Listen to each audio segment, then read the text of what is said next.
Today, we're jumping into the story of a pretty brutal heartbreak from Dolly Alderton's novel Good Material. But here's the thing, this isn't your typical breakup story. It's built on this brilliant idea that a breakup is never just one story. Nope, it's actually two completely different stories happening to two different people at exactly the same time. Ruined my life. Yeah, that's pretty much the first thought from our narrator, Andy. He's a 35-year-old comedian, and this is him just 8 days after his girlfriend of nearly 4 years, Jen, suddenly ended things. For him, it's an absolute catastrophe. Okay, so let's start at the very beginning, the immediate aftermath. And for this first part, just know we are seeing the world completely and totally through Andy's eyes. He is just completely blindsided, crushed. He moves back home with his mom, sleeping in his old childhood bed, and he's seeing little reminders of their life together everywhere. So naturally, he becomes this obsessive detective, just scrolling and scrolling through Jen's Instagram, desperately searching for any clue, any hint as to why the love of his life would just walk away. So his therapist tells him, hey, you should write a list of reasons why it's a good thing you're not together. And wow, this list is a perfect snapshot of his state of mind. It's this incredible mix of really petty stuff, like she can't dance, she lingered too long in museums, she once nodded at a tiny jade spoon, all mixed in with this profound gut-wrenching pain, ending with that one devastating line, ruined my life. So now, let's follow Andy as he spirals into what he himself calls the madness. This is his chaotic, honestly pretty funny, but also deeply relatable attempt to cope with a heart that he is 100% convinced has been shattered for good.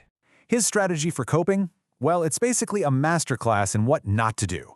He goes out and buys all the remaining bottles of Jen's perfume, like he can bottle up her memory. He tries to reconnect with his high school girlfriend from 17 years ago. He even rents a canal boat that he instantly despises, all for the sake of some big dramatic change. And his friends, they try to help, but they're all dads now, you know? They're living in a totally different universe. In Andy's head, the reason for all this is simple. It has to be. Their relationship was perfect, so the only logical explanation for Jen leaving is that she found someone else. There's just no other possibility in his mind, because from where he's standing, there were no problems to begin with. So, up to this point, the story seems pretty straightforward, right? Andy is the victim. He's been blindsided, he's been heartbroken, and we feel for him. We get his pain. But, and this is a really big but, we've only heard his side of the story. And now, everything is about to change. We're going to see how the other side of this story was building. Because what we've heard so far, it's literally only half the picture. The entire narrative is about to get flipped on its head. You have to ask the question, is that really the whole story? Was Andy's sudden shock the only thing that was happening? Or was another story, Jen's story, unfolding right alongside his the entire time? And then we hear Jen's voice. This one thought from her tells us everything. Her decision wasn't some sudden betrayal. It was the final destination of a long, lonely journey where she realized that being in the relationship actually felt more isolating than being on her own. And this right here, this is the heart of the whole book. There wasn't one truth, there were two. Andy experienced a sudden shock, a complete surprise, but Jen experienced a slow, painful decline. They were in the same relationship, but they were living in two completely different realities. Just look at this disconnect right here. Andy, a comedian, thought he was a supportive partner, but Jen felt like his career, his emotions were always center stage. She felt like she was becoming a supporting character in his story instead of a co-star in theirs. And this part is just heartbreaking. Andy saw her being unsure about kids and immediately took it as a personal rejection of him. But the reality? Jen was privately dealing with a terrifying fertility diagnosis and the massive pressure of her biological clock, all while feeling like she had to go through it alone. So what was the final straw for her? It happened on a trip to Paris. They're in a museum, and she's trying to share this really vulnerable, emotional moment with him. And he's totally oblivious, completely distracted by a slogan he saw on a passing bus. And for Jen, that was it.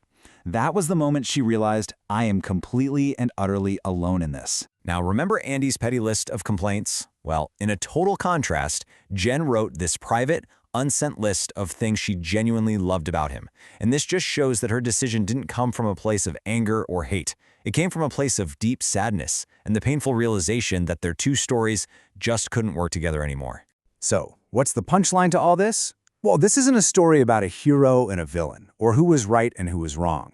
It's a story about perception. It's a masterclass in how two people can live through the exact same events and walk away with two completely different and equally valid truths.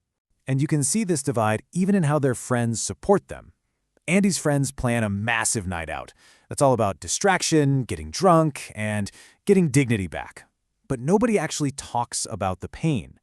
Meanwhile, Jen's friends take her on a spa weekend where the whole point is to talk it out, to process everything, and to feel understood.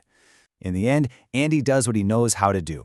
He takes all that pain, all that confusion, all of the madness, and he channels it into a ridiculously successful one-man comedy show. By turning his story into art and telling it over and over again on stage, he finally starts to understand it himself. And then, in this really powerful final scene, Jen actually comes to see the show. She sits in the audience and watches his version of their breakup performed for a crowd of strangers. And afterwards, for the very first time, they're able to have a real conversation where they both, finally, understand the other's story. In their final chat, Andy has this huge light bulb moment. He references John Lennon's famous Lost Weekend, that period of freedom before he got back with Yoko Ono, and he asks Jen if that's what this has been for her. And she replies with this devastating truth. No, I was your Lost Weekend, wasn't I? And he finally gets it. Their whole relationship was his time to have fun before he actually had to grow up. And that really is the ultimate point of good material. The story isn't about finding out who was right. It's about accepting that in love and heartbreak, there's maybe no such thing as one objective truth. Just our own stories running side by side, sometimes intersecting, and sometimes worlds apart. Which leaves us with one last question to think about. When we tell the story of our own lives, of our own heartbreaks, and we cast ourselves as the hero or the victim, how often are we the unreliable narrator?